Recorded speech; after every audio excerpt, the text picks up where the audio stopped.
Bonjour. Les références bibliographiques et l'article source de l'éditeur sont accessibles dans la description, sous la vidéo. Si vous souhaitez soutenir la diffusion des connaissances scientifiques, je vous invite à vous abonner à cette chaîne YouTube. C'est gratuit. Aussi, s'il vous plaît, pouvez-vous cliquer sur le pouce pointant vers le haut. Abstrait. Dans les études animales, le sucre s'est avéré produire plus de symptômes que ce qui est nécessaire pour être considéré comme une substance addictive.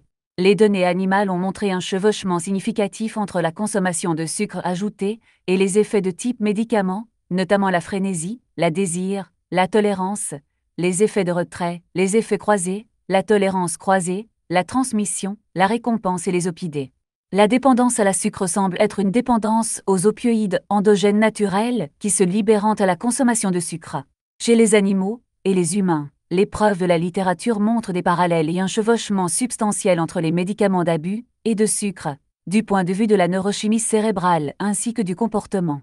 Il a été suggéré que les sucres ajoutés raffinés forment des habitudes tout comme la cocaïne, la nicotine, l'alcool, le tabac et la caféine.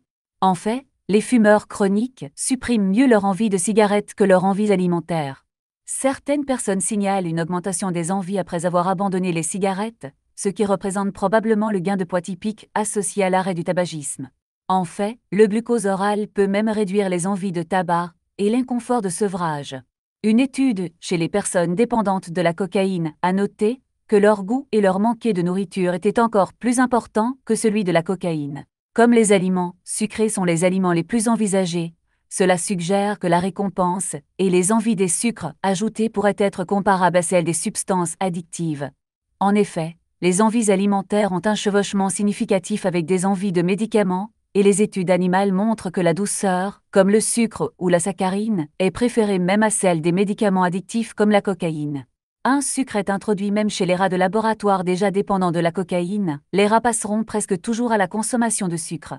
En effet, la récompense du sucre dépasse celle de la cocaïne uniforme. La consommation de sucre produit des effets similaires à celui de la cocaïne, modifiant l'humeur, peut-être par sa capacité à induire la récompense et le plaisir, conduisant à la recherche de sucre. D'autres ont montré que les aliments riches en sucre produisent des effets psychoactifs de type médicament. Une récompense naturelle du sucre est une autre adaptation évolutive, car elle aurait poussé les humains à rechercher et à consommer du sucre chaque fois qu'il a été trouvé dans l'approvisionnement alimentaire. La consommation accrue d'aliments riches en sucre, comme les fruits et le miel mûrissait, aurait augmenté les chances de survie pendant les périodes de rareté alimentaire, car le sucre nous aide à établir des graisses, et lorsqu'il est trouvé dans la nature, indique généralement des aliments qui auraient fourni de nombreuses quantités de calories.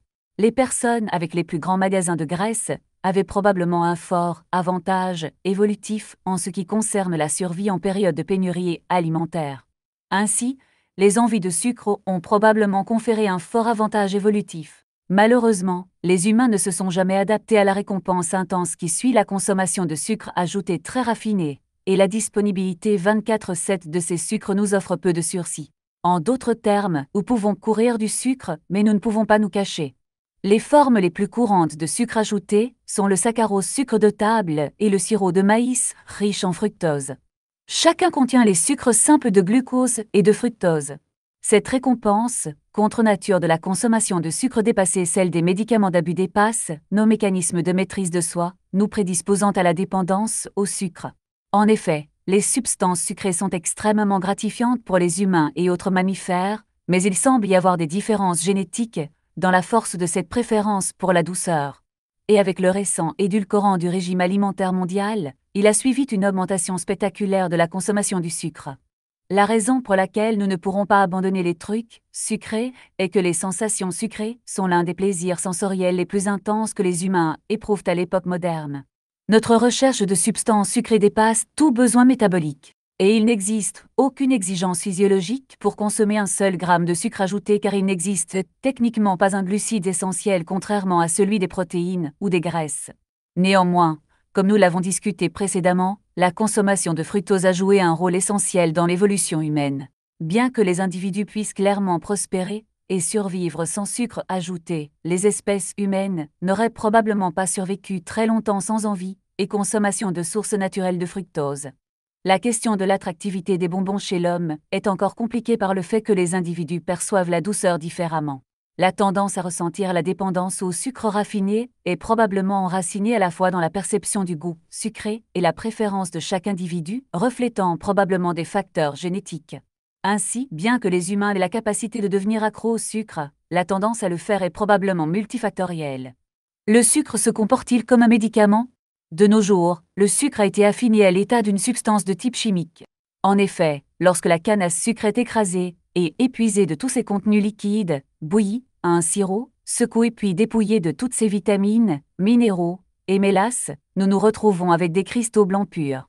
Ce processus d'extraction et de raffinement est similaire à celui d'autres cristaux blancs addictifs, c'est-à-dire de la cocaïne de la feuille de coca et de l'opium de la graine de pavopod. Ainsi, c'est le raffinement du sucre qui ajoute considérablement à ses propriétés addictives.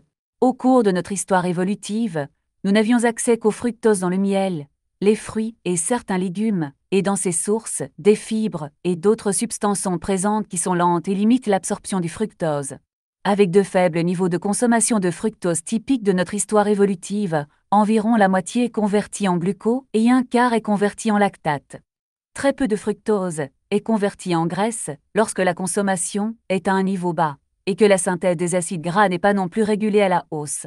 Ainsi, tout au long de notre histoire évolutive, les humains ont consommé régulièrement d'une petite quantité de fructose, et cela n'a pas franchi le seuil de stockage des graisses.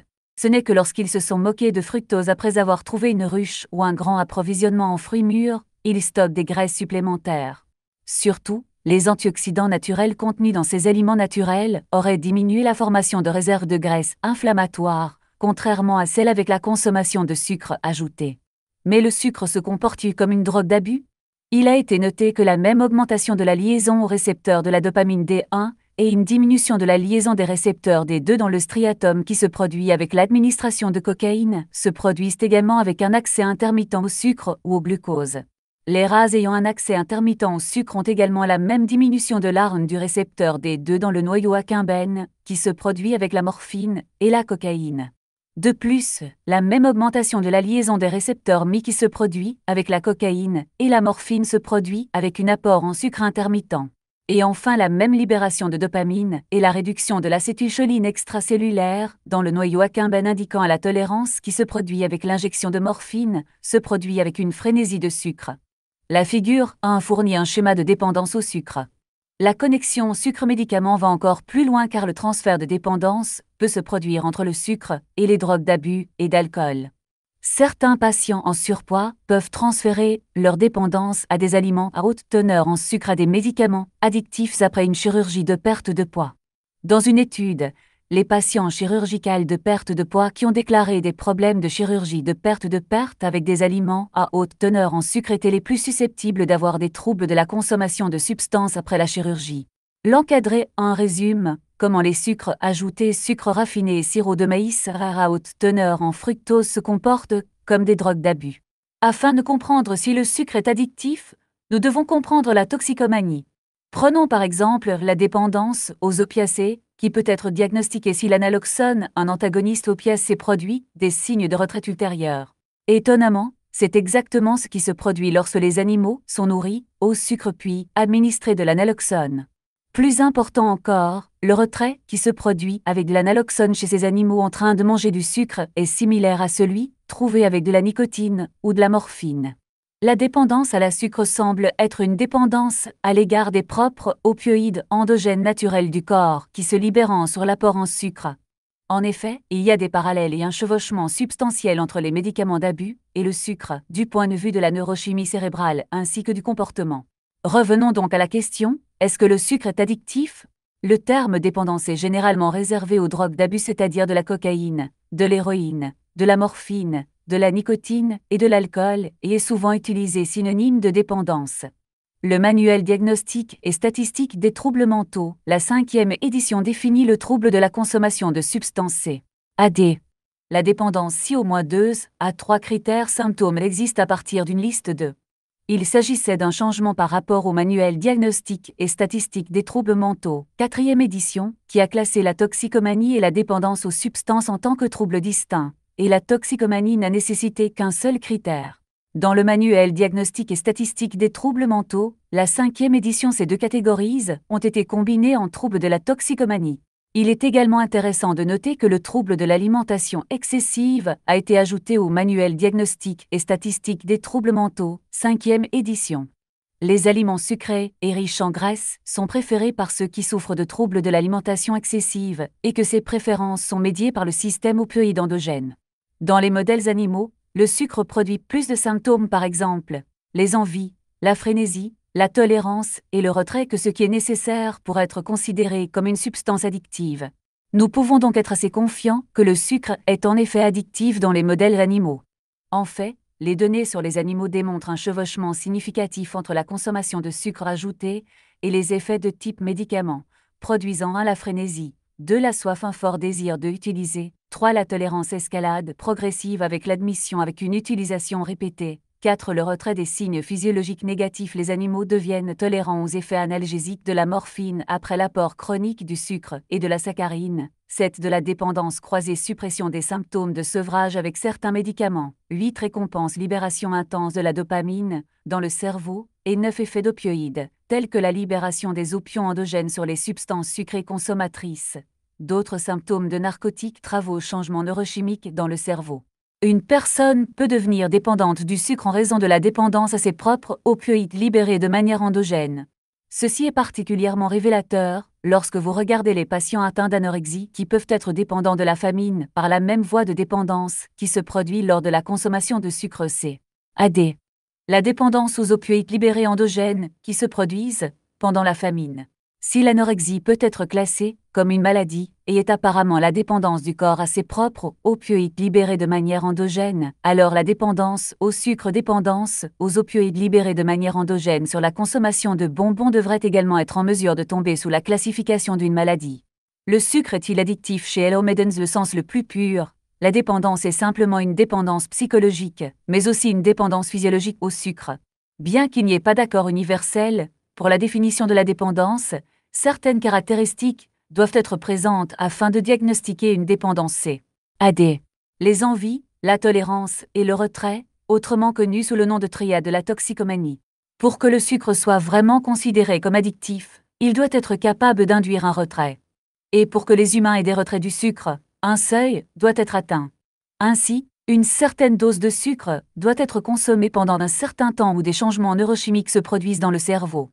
Cette période de temps varie probablement d'une personne à l'autre en fonction des différences génétiques. Il se trouve qu'après plusieurs semaines à des mois de consommation de sucre chronique, la période entre la consommation de sucre peut provoquer une carence en dopamine dans le cerveau, en raison de la régulation négative des récepteurs de la dopamine D2 et une réduction de la liaison de la dopamine à ces récepteurs. Mais pourquoi la carence en dopamine dans le cerveau est-elle un problème? Et lorsque le cerveau est faible en dopamine, cela peut alors entraîner des retraits. Et c'est le retrait qui peut entraîner une consommation perpétuelle de sucre perpétuelle conduisant à une dépendance. Mais les retraits du sucre sont moins évidents par rapport aux drogues addictives.